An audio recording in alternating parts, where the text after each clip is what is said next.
क्या पकीज़ा वाकई mentally disturb है या उसे जानबूझकर पागल प्रूव किया जा रहा है? शॉकिंग! एपिसोड 2 के टीजर ने एक ही झटके में पूरी कहानी का टोन चेंज कर दिया। पाकीज़ा की जबरदस्ती शादी, लोगों के सामने उसे मेंटली डिस्टर्ब्ड कहना और बाप का ये कहना कि अब क्या मेरी बेटी ससुराल में बस भी पाएगी। अफसोस, बहुत गलत हुआ।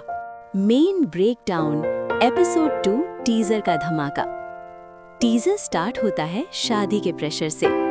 शादी कर दीजिए, खुशखुशा घर में। यहीं से पता चल जाता है कि पकीज़ा की जिंदगी का सबसे बड़ा फैसला उसकी मर्जी के बगैर हो चुका है। पकीज़ा का डायलॉग, मुझे लगा तुम मुझे छोड़कर भाग गए। ये सिर्फ एक लाइन नहीं, ये उसकी मेंटल स्टेट का रिफ्लेक्शन है। वो कंफ्यूज्ड है, डरी हुई है और इमोशनली ब्रोकन है। और फिर आता है सबसे डिस्टर्बिंग पार्ट। पकीज़ा को मेंटली डिस्टर्ब्ड कहकर शादी करवा दी जाती है।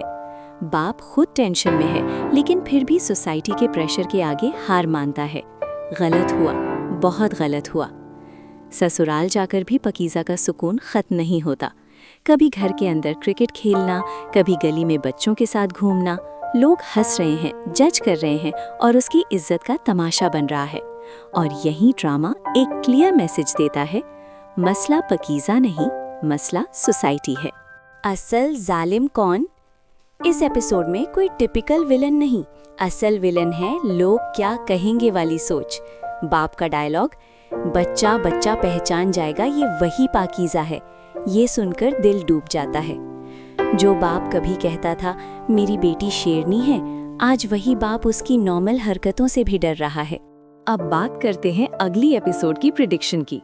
मुझे स्ट्रॉन्ग फीलिंग आ रही है कि पकीज़ा वाकई पागल नहीं है। उसे ट्रॉमा, प्रेशर और ज़बरदस्ती ने इस हालत तक पहुंचाया है। ससुराल में या तो कोई बड़ा कॉन्फ्लिक्ट होगा या फिर पकीज़ा का कोई ऐसा स्टेप जो सबको शॉक कर देगा। और हो सकता है वो खुद सच बोलने का फैसला कर ले या फिर कोई कैरेक्टर उसके लिए खड़ा हो जाए। आप बताओ, क्या पकीज़ा वाकई मेंटली डिस्टर्ब है या ये सिर्फ एक लेबल है? और क्या शादी उसका मसला सॉल्व करेगी या और बर्बाद करेगी?